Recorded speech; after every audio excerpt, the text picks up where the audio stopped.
नमस्कार विद्यार्थी मित्रांनो, VJC स्टडीच्या यूट्यूब चॅनलवरती आपलं स्वागत आहे. मागच्या 1-2 महिन्यापूर्वी दिल्लीमध्ये एका घराला आग लागली होती आणि ते घर काय सर्वसामान्य व्यक्तीचं नव्हतं. आणि जर का ते घर एका सर्वसामान्य व्यक्तीचं असलं असतं तर ते घर चर्चेत आले नसतं, ती आगही चर्चेत आली नसती आणि त्या आगीत सापडलेल्या जळक्या नोटाही चर्चेत आल्या नसत्या. दिल्ली उच्च न्यायालयाचे एक न्यायमूर्ती आहेत. ते दिल्लीतल्या शासकीय निवासस्थानी राहत होते आणि त्या शासकीय निवासस्थानी आग लागली होती. ती आग विझवताना अग्निशमन दलाचे जे जवान आहेत तर त्या जवानांना जळलेल्या नोटाची बंडलं सापडली. कुठं? न्यायमूर्तीच्या घरात.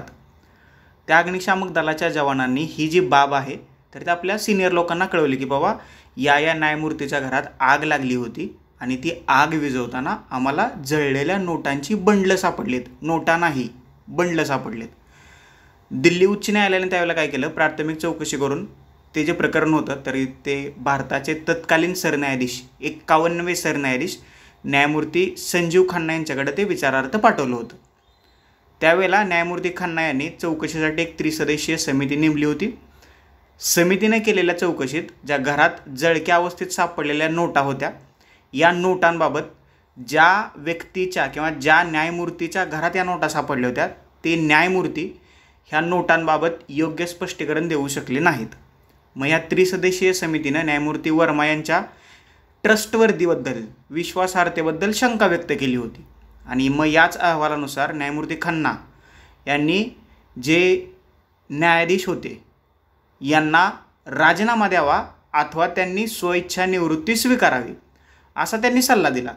कारण न्यायदान करणाऱ्या व्यक्तीवरतीच, त्याच्याच विश्वासार्हतेवरती जर का प्रश्नचिन्ह निर्माण होणार असेल, एकतर त्यांनी राजीनामा द्यावा किंवा त्यांनी मग स्वेच्छा निवृत्ती घ्यावी असं सरन्यायाधीशांनी त्या संबंधित न्यायाधीशाला सांगितलं. परंतु त्या न्यायाधीशानं राजीनामा देण्यास संपूर्णतः नकार दिला. त्यावेळेस भारताच्या सरन्यायाधीशांनी हे प्रकरण राष्ट्रपती आणि पंतप्रधानाकडे पाठवलं. तर या कथेतल्या, या गोष्टीतल्या न्यायाधीशांचं, न्यायमूर्तीचं नाव आहे न्यायमूर्ती वर्मा. आणि न्यायमूर्ती वर्मा यांच्यावरती सध्या महाभियोग चालवला जातो आहे आणि हा मंजूरही होण्याची शक्यता आहे. कारण संसदीय कामकाज मंत्री किरण रिजिजू यांनी विरोधी पक्षासोबतसुद्धा बोलणी केलेली आहेत की बाबा आपल्याला हा महाभियोग आहे तर तो मंजूर करायचा आहे. कारण हा महाभियोग जो आहे तर तो आर्थिक गैरव्यवहाराशी संबंधित आहे. कारण प्रकरण एवढं मोठं आहे की एखाद्या न्यायमूर्तीच्या घरात नोटा नाही, नोटाची बंडलं जर का सापडत असतील तर हे प्रकरण कुठं जातं तर न्यायव्यवस्थेवरती प्रश्नचिन्ह निर्माण करू शकतं. त्यामुळं अशी प्रकरणं भविष्यात होऊ नये, अशा प्रकारांना भविष्यात आळा बसावा या दृष्टिकोनातून ही महाभियोगाची प्रक्रिया जी आहे तर ती सध्या चालू आहे. मंजूर होण्याची शक्यता थोडीशी दाट आहे. कारण विरोधी पक्षांबरोबर सुद्धा या महाभियोगाच्या बाबतीत बोलणी चालू आहेत. तर त्याच अनुषंगानं महाभियोगाची प्रक्रिया नक्की काय आहे, सर्वोच्च न्यायालय आणि उच्च न्यायालयातल्या न्यायाधीशांना जर का पदच्युत करायचं असेल, पदावरून दूर करायचं असेल तर ही प्रक्रिया कशी राबवली जाते आणि आत्तापर्यंत भारतातल्या किती न्यायाधीशांना महाभियोग चालवून पदावरून मुक्त करण्यात आलेलं आहे. तर या सर्व घटकांची माहिती देणारं हे आजचं लेक्चर असणार आहे. त्याच्यामुळं न विसरता अगदी पहिल्यापासून शेवटपर्यंत हे लेक्चर पहा. याशिवाय सर्वोच्च न्यायालयाबद्दल आणि उच्च न्यायालयाबद्दल 2011 पासून 2025पर्यंत राज्य लोकसेवा आयोगाने जे प्रश्न विचारलेले होते तर त्याचं विश्लेषणही तुम्हाला VJC स्टडीच्या यूट्यूब चॅनलवरती उपलब्ध आहे, अगदी फ्री ऑफ कॉस्टमध्ये. जर का ते तुम्ही पाहिलं नसेल तर न विसरता पहा. चला सुरुवात करूया. सर्वप्रथम आपण या न्यायमंडळाच्या घटनात्मक तरतुदी याच्याबद्दल जाणून घेऊया. याच्याबद्दल तुम्हाला प्रश्न विचारला जाऊ शकतो. सर्वोच्च न्यायालयाबद्दलच्या ज्या तरतुदी आहेत तर त्या भाग 5मध्ये कलम 124 ते 147मध्ये तुम्हाला या सर्वोच्च न्यायालयाच्या तरतुदी पाहायला मिळतात. उच्च न्यायालयाच्या तरतुदी ज्या आहेत तर राज्यघटनेच्या भाग 6मध्ये कलम 214 ते कलम 232 जरी काढून टाकलं असलं तरीसुद्धा ते कलम महत्त्वाचं आहे. 28 जानेवारी 1950 रोजी सर्वोच्च न्यायालयाचं कामकाज सुरू झालं. 1935 जो भारत सरकार कायदा होता तर या कायद्याने स्थापन केलेल्या संघ न्यायालयाचंच म्हणजे फेडरल कोर्ट ऑफ इंडियाचंच हे सर्वोच्च न्यायालय जे आहे तर ते नवीन रूप जे आहे तर ते असल्याचं मानलं जातं. सगळ्यात महत्त्वाची गोष्ट म्हणजे यावर्षी सर्वोच्च न्यायालयाच्या स्थापनेला 50 वर्ष पूर्ण होत आहे, 75 वर्ष पूर्ण होतात सॉरी. तर त्या अनुषंगानं याच्यावरती प्रश्न येणं साहजिक आहे. हे जरा थोडंसं वाचून घेणं आपली एक मोरल रिस्पॉन्सिबिलिटी आहे. बरोबर, येतं लक्षात. करायची सुरुवात. हे लक्षात ठेवा, सर्वोच्च न्यायालयाचे पहिले सरन्यायाधीश होते तर ते हरिलाल जय किसनदास कनिया हे भारताच्या सर्वोच्च न्यायालयाचे पहिले सरन्यायाधीश ठरलेले आहेत. सरन्यायाधीशांशिवाय सय्यद फजल आली, एम पतंजली शास्त्री, मेहरचंद महाजन, बिजन कुमार मुखर्जी आणि S.R. दास हे इतर न्यायाधीश होते. आणि आत्ता सध्या भारतातल्या सर्वोच्च न्यायालयातील न्यायाधीशांची संख्या जी आहे तर ती 1+33 म्हणजेच किती 34 एवढी ठरवण्यात आलेली आहे. आणि उच्च न्यायालयातील न्यायाधीशांची संख्या कोण ठरवतं तर ते भारताची संसद आणि की राष्ट्रपती ठरवतात. येते लक्षात. समजलं. तर हे सगळं घटनात्मक तरतुदीबद्दल. आता ज्याबद्दल आपल्याला बोलायचं आहे तर त्याच्याबद्दल आपण बोलायला सुरुवात करूया. महाभियोग प्रस्तावाची तरतूद तुम्हाला कुठं सापडते बघा.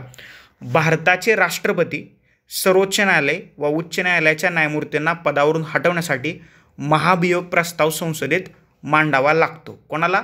राष्ट्रपतींना. राष्ट्रपतींच्या विरोधात महाभियोग घटनेच्या कलम 61 मध्ये, सर्वोच्च न्यायालयाच्या न्यायमूर्तीच्या विरोधात कलम 124(4) मध्ये, तर उच्च न्यायालयाच्या न्यायमूर्तीच्या विरोधात 217(1)(ब) मध्ये ही महाभियोगाची तरतूद करण्यात आलेली आहे. राज्यघटनेतलं कलम 124(2)(b) काय म्हणते बघा. त्या कलमामध्ये अशी तरतूद करण्यात आलेली आहे की कलम 124(4) मध्ये, आता 124(4) मध्ये काय सांगितले मी तुम्हाला खाली सांगतोयच, नमूद केलेल्या पद्धतीनुसारच न्यायाधीशांना पदावरून दूर करता येईल. म्हणजेच काय, सर्वोच्च न्यायालयातील न्यायाधीशाला राष्ट्रपतीच्या आदेशानेच पदच्युत करता येतं. आणि ही जी प्रक्रिया आहे तर ती तुम्हाला कलम 124(4) मध्ये सांगण्यात आलेली आहे. बरोबर. आता 124(5) काय आहे. 124(5) मध्ये असं म्हटलं आहे की संसदेस न्यायाधीशांच्या महाभियोगाच्या चौकशीसंबंधी प्रक्रियेचं नियमन करणारा कायदा करण्याचा अधिकार प्रदान करण्यात आलेला आहे. म्हणजेच काय, कलम 124(5) नुसार संसदेला अधिकार दिला आहे की कुठल्या न्यायाधीशाला कसं दूर करायचं, त्याच्यासाठी कायदा कोणता बनवायचा, हा अधिकार मात्र घटनेनं भारताच्या संसदेला दिलेला आहे. आणि म्हणूनच सर्वोच्च न्यायालयातील न्यायाधीशांच्या पदच्युतीची प्रक्रिया जी आहे तर ती तुम्हाला न्यायाधीश चौकशी कायदा 1968 ने त्याच्यामध्ये नमूद केलेली दिसते. आणि 124(4) मध्ये जे काही प्रक्रिया सांगितलेली आहे तर ते मी तुम्हाला 1 बाय 1 सांगतो. सगळ्यात महत्त्वाची गोष्ट म्हणजे राष्ट्रपतींनी घटनेची पायमल्ली केली असल्यास किंवा न्यायमूर्तीकडून गैरवर्तन, भ्रष्टाचार, पदाचा गैरवापर केल्याचं सिद्ध झाल्यास त्याच्या विरोधात महाभियोगाचा प्रस्ताव जो आहे तर तो मांडता येतो आणि तो मांडला जाऊ शकतो. तर हे काय आहे, हे जे म्हणजे न्यायमूर्ती वर्मा यांच्या घरात जे पैसे सापडलेले आहेत, जे नोटांची जळकी बंडलं सापडलेले आहेत, आगीत जळलेली आहेत, तर ते एकतर भ्रष्टाचाराचे पैसे असू शकतात, पदाच्या गैरवापराचे पैसे असू शकतात किंवा गैरवर्तन असू शकतं. तर त्याच्यामुळं ते महाभियोग चालवण्यासाठी म्हणजे ते आता त्यांचा क्रायटेरिया फुलफिल झाला आहे, हे लक्षात ठेवा.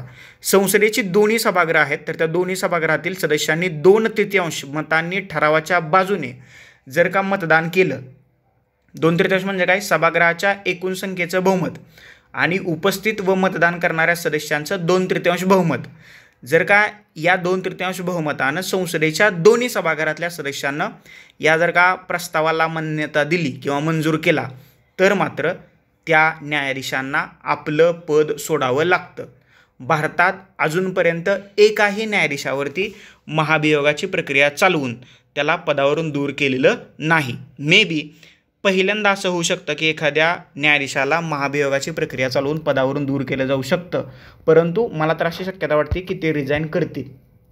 ओके, अजूनपर्यंत अशी भारतात घडलंच नाही आहे, त्याच्यामुळे ते रिझाईन करू शकतात. बरोबर. आता ही महाभियोगाची प्रक्रिया जी आहे तर ती कशी चालते आपण एकदा थोडक्यात इन डिटेलमध्ये पाहूया. सर्वोच्च न्यायालय असो किंवा उच्च न्यायालयाच्या न्यायमूर्तींना गैरवर्तन, गैरप्रकार केल्याचे तक्रार असल्यास त्यांना पदावरून हटवण्यासाठी महाभियोग प्रस्ताव मांडला जातो. आता सर्वोच्च न्यायालय आणि उच्च न्यायालयातील न्यायाधीशांना पदच्युत करण्याकरता जी प्रक्रिया आहे तर ती एकसारखीच आहे. म्हणजे ज्या पद्धतीने सर्वोच्च न्यायालयातील न्यायाधीशांना पदावरून दूर केलं जातं तर त्याच पद्धतीनं आणि त्याच प्रकारे उच्च न्यायालयातील न्यायाधीशांना सुद्धा पदावरून दूर केलं जातं, हे लक्षात ठेवा. आता ती काय प्रक्रिया आहे ते बघा. राष्ट्रपतींना संबोधित केलेल्या पदच्युती प्रस्तावावर लोकसभेतील 100 सदस्यांनी आणि राज्यसभेतील 50 सदस्यांनी स्वाक्षरी केल्यानंतर तो प्रस्ताव सभापती किंवा अध्यक्षांना सादर केला जातो. म्हणजे पहिल्यांदा राष्ट्रपतींना सांगायला लागतं की आम्हाला यांच्यावरती महाभियोग आणायचा आहे. त्यावेळेला त्या प्रस्तावावरती लोकसभेतल्या 100 सदस्यांनी आणि राज्यसभेतल्या 50 सदस्यांनी स्वाक्षरी करावी लागते आणि तो जो प्रस्ताव आहे लोकसभेच्या बाबतीत लोकसभेच्या सभापतींना आणि राज्यसभेच्या बाबतीत राज्यसभेच्या अध्यक्षांना तो प्रस्ताव सादर केला जातो. पहिली स्टेप. दुसरी स्टेप काय आहे? सभापती किंवा अध्यक्ष हा प्रस्ताव स्वीकारू शकतात किंवा नाकारू शकतात. म्हणजे असं सुद्धा होऊ शकतं की उद्या संसद सदस्यांनी हा प्रस्ताव मांडला, लोकसभेत 100 आणि राज्यसभेत 50 सदस्यांनी मान्यता दिली, परंतु लोकसभेच्या सभापतींनी किंवा राज्यसभेच्या अध्यक्षांनी तो प्रस्तावच स्वीकारला नाही तर तो संपला प्रस्ताव. हे लक्षात ठेवा, ते महत्त्वाचं आहे. दुसरी स्टेप. तिसरी स्टेप काय म्हणते बघा. सभापती किंवा अध्यक्षांनी प्रस्ताव स्वीकारला तर न्यायाधीशावर केलेल्या आरोपांची चौकशी करण्यासाठी ते 3 सदस्यीय समिती नियुक्त करतात. आता सर्वोच्च न्यायालयाचे 2 न्यायाधीश असतात आणि एक प्रतिष्ठित कायदेपंडित असतो, बरोबर. तर ही 3 सदस्यीय समिती जी आहे तर ती नियुक्त केली जाते आणि ती समिती काय करते? चौकशी करते. ही तिसरी पातळी आहे, म्हणजे तिसरी स्टेज आहे. चौथी स्टेज काय बघा. सिद्ध झालेली गैरवर्तणूक, प्रूव्ड मिसबिहेवियर किंवा अकार्यक्षमता, इनकॅपॅसिटी या आधारावर न्यायाधीश दोषी आढळले तर संबंधित सभागृह महाभियोगाचा प्रस्ताव विचारात घेतं. 2 क्रायटेरिया दिलेत. कुठले? सिद्ध झालेलं गैरवर्तणूक आणि अकार्यक्षमता. या 2 आधारावरती संबंधित न्यायाधीश जर का दोषी आढळला तर जे सभागृहात प्रस्ताव मांडला होता तर ते सभागृह महाभियोगाचा प्रस्ताव विचारात घेतं, त्याच्यावरती चर्चा होऊ शकते.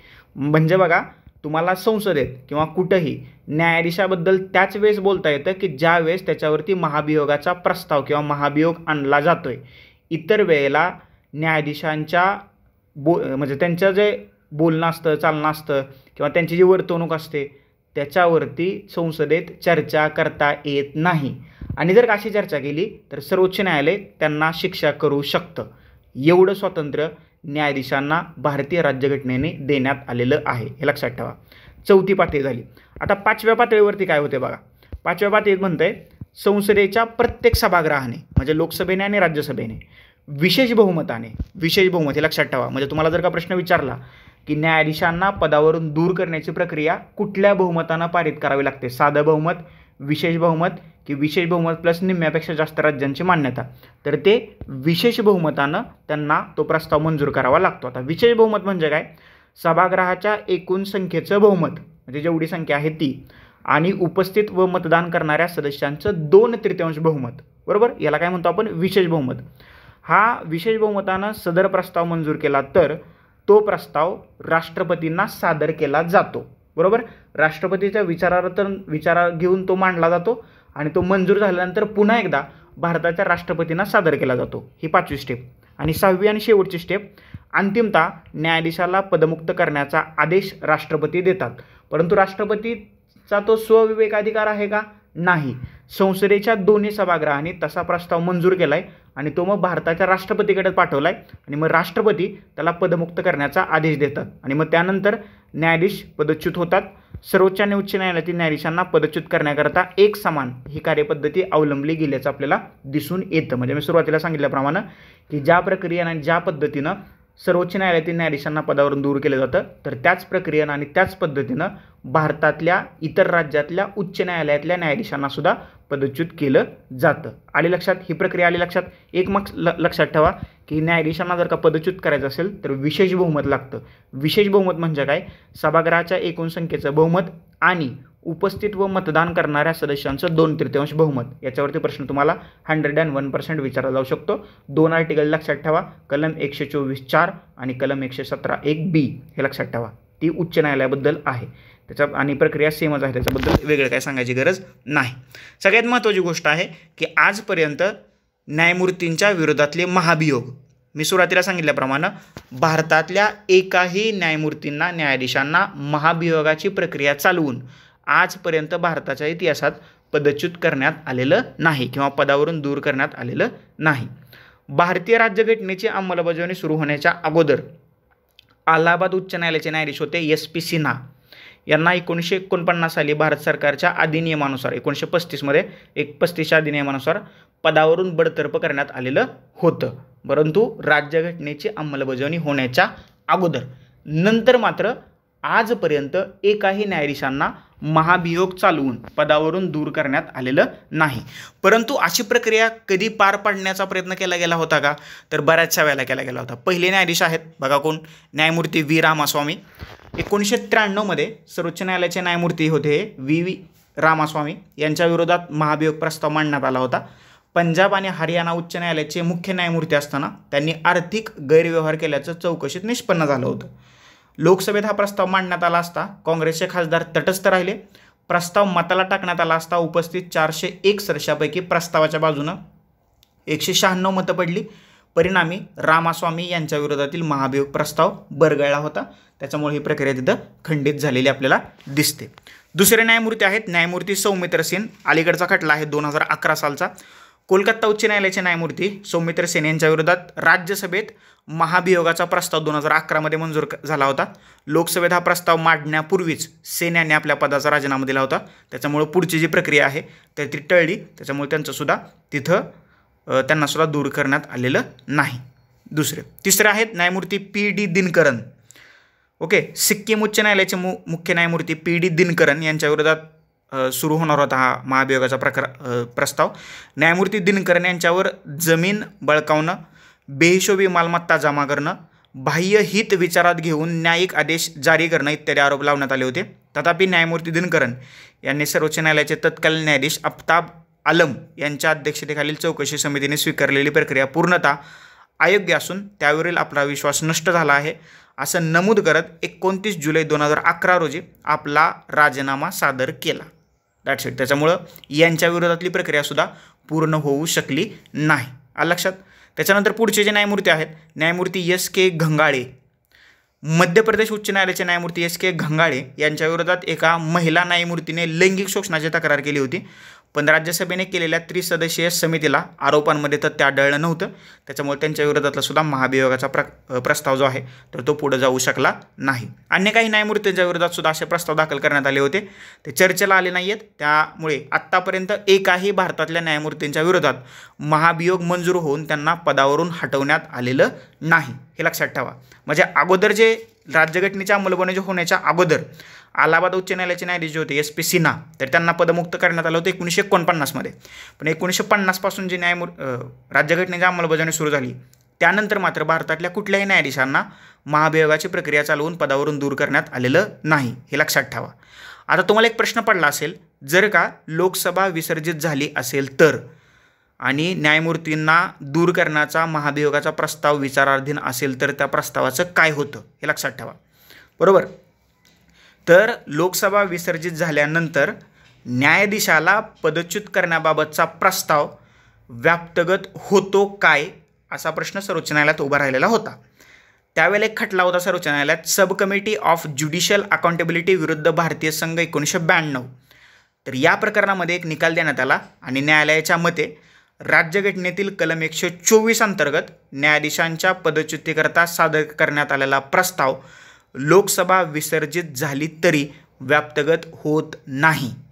सभागृहाच्या अध्यक्ष वा सभापतींकडे प्रस्ताव सादर झाल्यानंतर त्याला कोणतीही बाधा येत नाही. हे लक्षात ठेवा. आलं लक्षात. त्याच्यामुळं असा प्रस्ताव लोकसभा विसर्जित झाली तरी व्याप्तगत होत नाही. नवीन लोकसभा गठीत झाल्यानंतर तो प्रस्ताव तिथून पुढं कंटिन्यू होतो. ही पहिली गोष्ट. अजून एक इंटरेस्टिंग गोष्ट आहे न्यायाधीश चौकशी अधिनियम की जो मी तुम्हाला पहिल्यांदा सांगितलं 1968चा आहे. या अंतर्गत कलम 3 नुसार म्हणजे या 1968च्या कायद्यातलं कलम 3 नुसार सभागृहाचे अध्यक्ष वा सभापतीने सादर प्रस्ताव दाखल करून घेतल्यानंतर संबंधित न्यायाधीशाला त्याबाबत कोणतीही सूचना किंवा सुनावणी प्राप्त होण्याचा हक्क असत नाही. म्हणजेच या प्रकरणामध्ये लोकस स्टँडी लागू होत नाही. म्हणजे त्या न्यायाधीशाला एकदा प्रस्ताव महाभियोगाचा संसदेत मांडला गेल्यानंतर त्याला काहीही करता येत नाही. बरोबर. आलं लक्षात. याच्यावरती सुद्धा तुम्हाला प्रश्न विचारला जाऊ शकतो. तर हे होतं ह्या महाभियोग प्रक्रियेबद्दलचं इन डिटेल एक्सप्लेनेशन. याच्याबद्दल जर का तुम्हाला अजूनही काही डाऊट, क्वेरीज, क्वेश्चन, सजेशन असतील तर आपली एक पॉलिटीची बॅच सुरू आहे. जर का तुम्हाला त्याच्यामध्ये सहभागी व्हायचं असेल तर स्क्रीनवरती जो माझा नंबर दिसतो आहे तर त्याच्यावरती तुम्ही मला फोन मेसेज करू शकता. पॉलिटीची बॅच आहे 9665274459 याच्यावरती मला तुम्ही संपर्क साधा. पॉलिटीचं इन डिटेल एक्सप्लेनेशन अगदी दर्जेदार अभ्यास साहित्य रेफरन्स बुकमधून या बॅचची रचना करण्यात आलेली आहे.